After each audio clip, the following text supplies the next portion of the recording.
আপনার কি কখনো মনে হয়েছে যে আপনার নিচ থেকে মাটি সরে যাচ্ছে, আপনি মাটির নিচে আস্তে আস্তে ডুবে যাচ্ছেন, অনেক জোরে নিঃশ্বাস নিতে হচ্ছে কারণ অনেক ভয় লাগছে এবং একই সাথে অন্যরকম একটা অনুভূতি হচ্ছে যে অনুভূতিটা সাধারণত আপনার হয় না।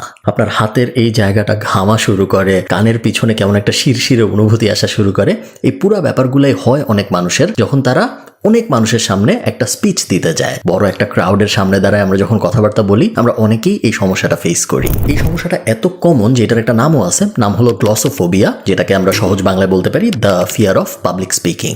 দুনিয়ায় যত ফিয়ার বা ভয় আছে তার মধ্যে সবচেয়ে কমন ভয়গুলোর একটা হলো এই গ্লসোফোবিয়া। প্রায় প্রত্যেক 2 জনের 1 জন এই গ্লসোফোবিয়ায় আক্রান্ত। কিন্তু আপনি এটা জানেন যে আসলে কিন্তু পাবলিক স্পিকিং এমন না যে একজন জন্ম থেকে ভালো পাবলিক স্পিকার হয়ে আসছে আর একজন জন্মের সময় এই স্কিলটা পায় নাই দেখে সে ভালো পাবলিক স্পিকার হতে পারছে না। পাবলিক স্পিকিং অন্যান্য স্কিলের মতোই একটা ট্রেনেবল স্কিল, এবং আপনি যদি এই ভিডিওটা মনোযোগ দিয়ে দেখেন আশা করা যায় এরপরে আপনার আর পাবলিক স্পিকিং নিয়ে কোনো সমস্যা হবে না। চলেন শুরু করা যায়। আচ্ছা, আমি কিন্তু আন্দাজে জ্ঞান দিচ্ছি এরকম না। ইউনিভার্সিটি লাইফ বলেন, দেশে বলেন, ইউরোপিয়ান সার্চ অ্যাওয়ার্ডের ভিতরে বলেন, অনেক লার্জ ক্রাউডের সামনে স্ট্যান্ড আপ কমেডি করতে যায় বলেন, নর্মালি বক্তৃতা দিতে যায় বলেন, বিভিন্ন ইউনিভার্সিটিতে আমি অনেক পাবলিক স্পিকিং করছি আমার জীবনে, এবং আমার যে ভয় লাগে নাই তা না, এবং আমার যখন ভয় লেগেছে তখন আমি এই স্ট্র্যাটেজিগুলো ইউজ করেছি, যে স্ট্র্যাটেজিগুলো আমি আপনাদের সাথে শেয়ার করব এখন।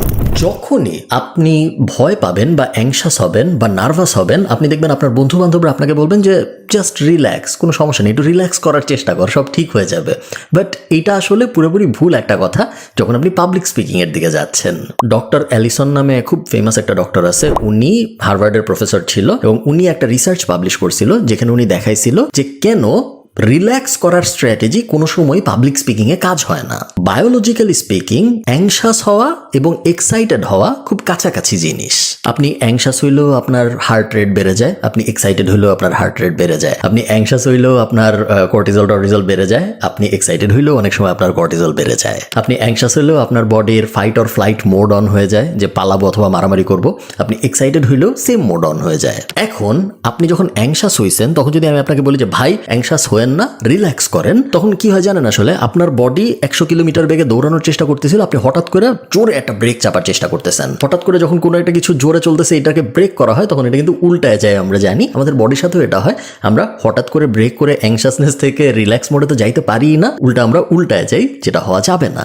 অফিসিয়ালি এই ব্যাপারটাকে বলে অ্যাংজাইটি রিঅ্যাপ্রেজাল। তো আমাদের যে জিনিসটা করতে হবে, আমাদের বডিকে বুঝাইতে হবে এবং আমাদের মাইন্ডকে বুঝাতে হবে যে ভাই হ্যাঁ ঠিক আছে আমরা অ্যাংশাস হইছি, বাট এটা একটা টাইপ অফ এক্সাইটমেন্ট এবং এতে ভয় পাওয়ার কিছু নাই। আপনি একটা রিয়েল লাইফ এক্সাম্পল দিয়ে ব্যাপারটা চিন্তা করেন। আমরা অনেকে রোলার কোস্টারে উঠছি আমাদের জীবনে, এবং আমরা যখন রোলার কোস্টারে উঠি, রোলার কোস্টার আমাদের উপরে নিয়ে যায়, উঠার সময় আমাদের বেশ ভালোই লাগে, তারপর হঠাৎ করে যখন ড্রপ করে আমরা কিন্তু ভয় পাই, কিন্তু এটা ভালো ভয়। আমরা কিন্তু কেউ ভয় পায় মানে আমরা তো স্বেচ্ছায় উঠি রোলার কোস্টারে, আমরা কেউ ভয় পায় নার্ভাস হয়ে অ্যাংশাস হয়ে যাই না, আমরা এক্সাইটেড হয়ে যাই। সেম ফিলিংই আপনার হয় যখন আপনি পাবলিক স্পিকিং দিতে যান কিন্তু আপনি অ্যাংশাস হয়ে যান। রোলার কোস্টার থেকে নামার সময় আপনি হয়ে যান এক্সাইটেড। খুব কাছাকাছি দুইটা ফিলিং। আপনার ব্রেনকে আপনার বুঝাইতে হবে যে পাবলিক স্পিকিং এর টাও আসলে এক্সাইটেড হওয়ার মতোই একটা ঘটনা, অ্যাংশাস হওয়ার মতো কোনো ঘটনা না।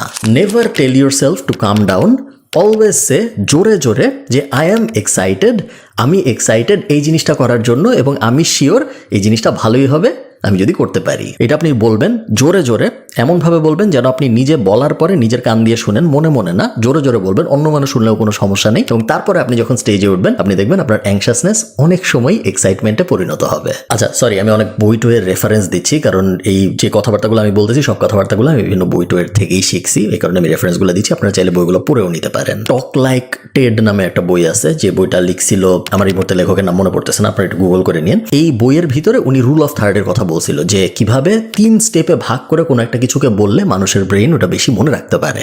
যেমন ধরেন অনেক ক্যাচ ফ্রেজ আছে, যেমন ব্লাড, সোয়েট অ্যান্ড টিয়ার্স। এগুলো দেখা যাচ্ছে যে এগুলো মানুষ মনে রাখতে পারছে খুব সহজে কারণ এটা 3 স্টেপে ছিল। ইভেন আইফোনের ফেমাস কিছু কমার্শিয়ালও আছে যেগুলো 3 স্টেপে করা হয়েছিল, দেখি অনেকদিন পর্যন্ত ওগুলো মানুষ মনে রাখতে পেরেছে। এই কাহিনী আমি আপনাদের কেন বলতেছি, আপনি যখন মানুষের সামনে দাঁড়াইতেছেন কথা বলার জন্য, অ্যাংশাস হওয়া বা নার্ভাস হওয়া বা এক্সাইটেড হওয়া তো একটা স্টেপ। একবার যখন আপনি মানুষের সামনে দাঁড়াচ্ছেন কথা বলার জন্য, আপনি কি কথা বলতেছেন এইটার উপর ডিপেন্ড করে আপনার পারফরমেন্স কেমন যাবে। আপনার কথা বলার স্কিল যদি ভালো না হয়, আপনার কথা বলার স্ট্রাকচার যদি ঠিক না থাকে, আপনি যতই এক্সাইটেড হন, যতই নার্ভাস হন, যতই অ্যাংশাস হন, কিছু যায় আসে না, মানুষ আপনাকে বাজেভাবেই নিবে। হ্যাঁ, আপনি হয়তো ভয় পাবেন না, কিন্তু দিন শেষে আপনি যে জিনিসটা প্রডিউস করবেন, সেই জিনিসটা প্রডিউস করার থেকে না প্রডিউস করাই ভালো ছিল। সো রুল অফ থার্ড আমরা সবসময় মাথায় রাখবো। আমাদের গল্পকে আমরা 3 ভাগে ভাগ করব। কোনো সময় আমরা আমাদের অডিয়েন্সকে 3টা 4টা 5টা 6টার বেশি পয়েন্ট দিব না, ইনফরমেশন দিয়ে বম্বার্ড করার চেষ্টা করব না। যদি ইনফরমেশন দিয়ে বম্বার্ড করতেই হয়, তাহলে এমন ভাবে আমার ইনফরমেশনের সিকোয়েন্সগুলো আমি ভাগ করব। আপনারা অনেকেই জানেন যে স্টার্টআপ পিচে আইডিয়া, তারপরে এক্সিকিউশন এন্ড দেন ওয়াই আস, এরকম বিভিন্ন স্টেপে ভাগ করা হয় এবং 3 স্টেপে ভাগ করার চেষ্টা করা হয়, যাতে করে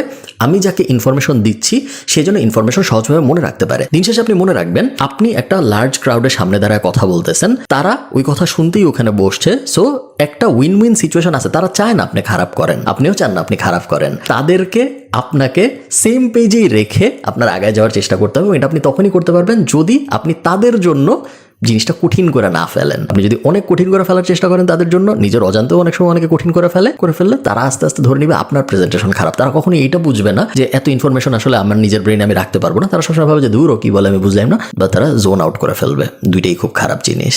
নিউরোবায়োলজি অফ স্টোরি টেলিং নামে একটা রিসার্চ আছে, এটা আমি খুব একটা পড়িনি, বাট ওটার সামারিটা পড়েছি। এবং স্টোরি টেলিং নিয়ে আমার পছন্দের অনেকগুলো বই আছে, আপনারা জানেন, স্টোরি ব্র্যান্ড, তারপর আরো কয়েকটা আমি আমার স্টোরি টেলিং নিয়ে আলাদা ভিডিও আছে, সেখানে বিস্তারিত ব্যাখ্যা করেছি যে মানুষ সবসময় অন্য মানুষের কাছ থেকে গল্প শুনতে চায়। যে যত সুন্দর করে গল্প বলতে পারে তার প্রেজেন্টেশন সাধারণত তত ভালো হয়। যে অনেক বেশি স্ট্যাটস এন্ড ফিগার্স বলে তার প্রেজেন্টেশন কিন্তু বেশিরভাগ সময় অত ভালো হয় না। সেম ইনফরমেশন আমি গল্পের আকারেও বলতে পারি, সেম ইনফরমেশন আমি ফ্যাক্ট এন্ড ফিগারের আকারেও বলতে পারি। গল্পের আকারে বললে আপনার শুনলে মনে হবে আপনি খুব সুন্দর একটা প্রেজেন্টেশন শুনছেন, আপনার আমার